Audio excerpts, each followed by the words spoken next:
बुद्धाय शरणम गच्छामि।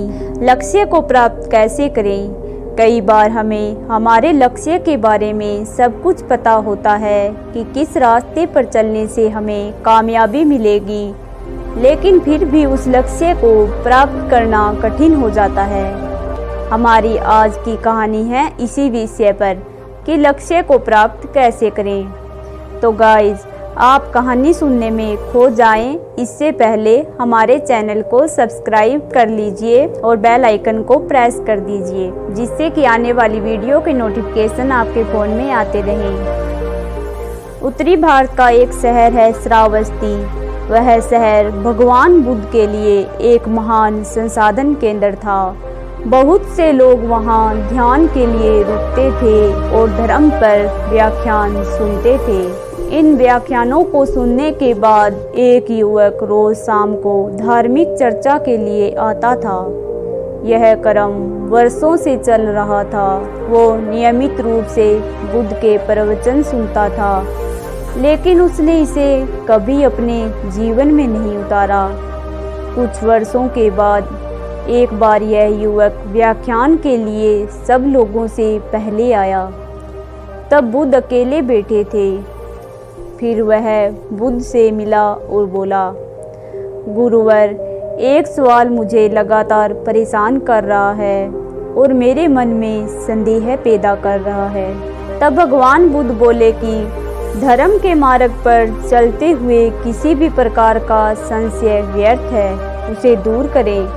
आपके क्या सवाल हैं, मुझे बताएं। उस युवक ने कहा, गुरुवर, मैं आपके व्याख्यान कई वर्षों से सुनता आ रहा हूँ। मैं देखता हूँ कि हमारे आसपास अनेक साधु, भिक्षुणियाँ और बड़ी संख्या में सामान्य सांसारिक स्त्री पुरुष आते हैं। मैं उन्हें सालों से देख रहा हूँ। कुछ साधक ने इस रास्ते पर बहुत प्रगति की है। मैं स्वयं देखता हूँ कि उनमें से कुछ को निर्वाण की भी अनुभूति हुई है। हालांकि कुछ लोगों को निर्वाण का एहसास नहीं हुआ, लेकिन उनके जीवन में काफ़ी बदलाव आया है। और गुरुवर, साथ ही मैं ऐसे बहुत से लोगों को देखता हूँ जो बिल्कुल भी नहीं बदले। मैं उनमें शामिल हूँ। इनमें से कुछ तो काफ़ी जर्जर नज़र आ रहे हैं। उनमें कुछ भी नहीं बदला या बदलाव के कोई संकेत नहीं है। गुरुवर, ऐसा क्यों हो रहा है? आप जैसे शक्तिशाली, निर्वाण साक्षात्कारी, दयालु संत को उन्हें मुक्त करने के लिए अपनी शक्ति और करुणा का उपयोग करना चाहिए। आप अपनी शक्ति और करुणा का उपयोग क्यों नहीं करते बुद्ध? भगवान बुद्ध मुस्कुराए और युवक से पूछा, तुम कहाँ रहते हो? तुम्हारा मूल गांव कौन सा है? युवक ने कहा, गुरुवर, मैं इस कौशल साम्राज्य की राजधानी श्रावस्ती में रहता हूँ। बुद्ध ने कहा, परंतु देखने से हमें यह नहीं लगता कि तुम इस क्षेत्र के निवासी हो। तो तुम मूल रूप से कहाँ के हो? भगवान बुद्ध ने युवक को पूछा। गुरुवर, मैं मूल रूप से मगध देश की राजधानी राजगिरी का रहने वाला हूँ। बुद्ध ने कहा, तो क्या तुमने राजगिरी से नाता तोड़ लिया है? युवक ने कहा, नहीं गुरुवर, मेरे कई रिश्तेदार हैं वहाँ, मेरे दोस्त और परिवार वाले वहाँ हैं और मेरा व्यापार भी वहीं है। बुद्ध ने कहा, तो निश्चित रूप से अक्सर श्रावस्ती से राजगिरी जाते होगे तुम? युवक ने कहा, हाँ गुरुवर, साल में कई बार राजगिरी जाता हूँ और श्रावस्ती को लौटता हूँ। बुद्ध ने फिर कहा, कई बार एक ही रास्ते से जाकर तुमको इस रास्ते का सब ज्ञान होगा और आप यहाँ से राजगिरी का रास्ता अच्छी तरह जानते होंगे। हाँ गुरुवर, मैं अगर अपनी आंखें बंद करके भी इस मार्ग से जाऊँगा तो पूरा मार्ग बता सकता हूँ, क्योंकि मैं इस रास्ते से बहुत बार गुजरा हूँ। सभी करीबी दोस्त और रिश्तेदार जानते हैं कि मुझे राजगिरी की सड़क का पूरा ज्ञान है। तब भगवान बुद्ध बोले, जब ये लोग राजगिरी जाना चाहते हैं तो वे आपसे इस मार्ग के बारे में पूछते हैं। क्या तुम उनसे उस मार्ग के बारे में बातें छिपाते हो या साफ साफ रास्ता बताते हो ताकि वे समझ सकें? मैं उसे स्पष्ट रूप से समझाता हूँ कि तुम्हें किस दिशा में आगे बढ़ना है और किस दिशा में मुड़ना है, और बहुत ही सरल और समझने योग्य शब्दों मैं उन्हें राजगिरी का रास्ता बताता हूँ। मैं उन्हें स्पष्ट और सरल तरीके से मुझे जो कुछ पता है वो सब सच सच बताता हूँ बुद्ध ने कहा, तो बताने के बाद सब लोग राजगिरी बहुत आसानी से पहुँचते होंगे। बुद्ध बोले। युवक ने कहा, गुरुवर कहना थोड़ा कठिन है। जो लोग आदि से अंत तक इस मार्ग का अनुसरण करते हैं जैसा कि मैंने उन्हें बताया है, वे राजगिरी तक पहुंच सकते हैं। बुद्ध ने कहा, यही मैं आपको बताना चाहता हूँ युवा सज्जन। मेरे पास बहुत से लोग आते हैं क्योंकि मैं यहाँ से निर्वाण को गया हूँ।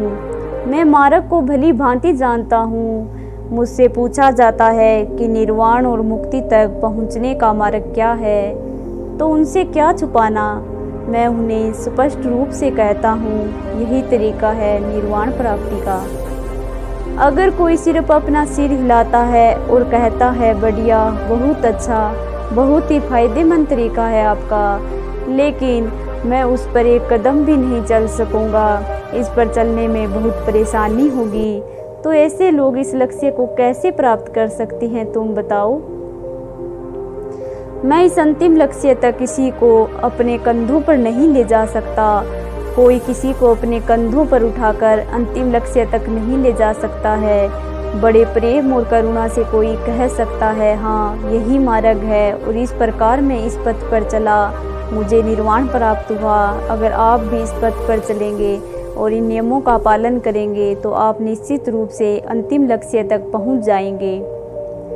प्रत्येक मनुष्य को इस मार्ग पर स्वयं चलना चाहिए, एक कदम उठाना चाहिए। जो लोग इस रास्ते पर एक कदम बढ़ाते हैं वे अपने लक्ष्य के एक कदम और करीब होते हैं। जो लोग इस रास्ते पर 100 कदम आगे बढ़ते हैं वे लक्ष्य के 100 कदम करीब होते हैं। जो इस पूरे रास्ते पर चलते हैं वे अंतिम लक्ष्य तक पहुंच जाते हैं। सबसे अहम बात यह है कि इस रास्ते पर आपको खुद चलना होगा, आपको किसी की कृपा नहीं मिल सकती। भगवान बुद्ध बोले, मैं सिर्फ और सिर्फ रास्ता दिखा सकता हूँ, कर्म आप स्वयं को करना पड़ेगा। जिस तरह से विद्यार्थी को पूरा ज्ञान दे दिया जाता है कि उसे कैसे और किन विषयों की तैयारी किन ग्रंथों से करनी है, लेकिन परीक्षा को पास स्वयं विद्यार्थी को करनी पड़ती है उन विषय वस्तु को पढ़कर, उसी प्रकार मैं सिर्फ और सिर्फ रास्ता दिखा सकता हूँ, चलना आप स्वयं को उन रास्तों पर पड़ता है। युवक को सारी बातें समझ में आ गई। तब भगवान बुद्ध बोले, बहुत वर्षों से मेरी सारी बातों को सुन रहे हो, लेकिन तुमने अपने वास्तविक जीवन में उन्हें अभी तक धारण नहीं किया है।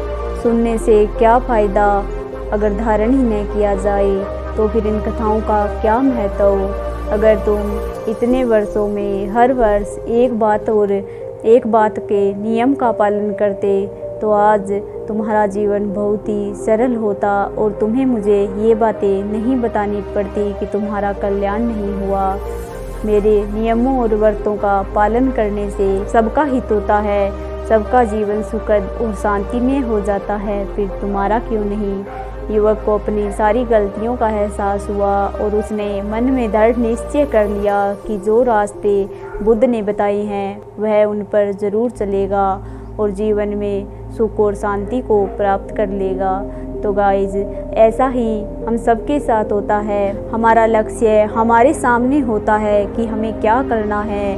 सारी विषय वस्तु हमारे पास होती है। बिजनेस को शुरू करने के लिए या किसी नौकरी की तैयारी करने के लिए पर्याप्त रणनीति भी हमारे पास होती है, लेकिन हर सुबह उठकर उस रणनीति पर कार्य करना और उसे अमल में लाना और उसे साकार करना हमें पड़ता है। लेकिन अगर हम सुबह उठकर उस रणनीति पर काम नहीं करेंगे, अपने सपनों को साकार करने के लिए कदम आगे नहीं बढ़ाएंगे, तो वो मंजिल भला हमें कैसे प्राप्त होगी। इसीलिए हर रोज़ हमें हमारी बनाई हुई रणनीति पर कार्य करना होगा। जो भी योजना हमने तैयार की है उस पर चलना होगा और एक एक दिन उन पर गहनता से विचार करके उसे अमल में लाना होगा और उस कार्य योजना को साकार करना होगा।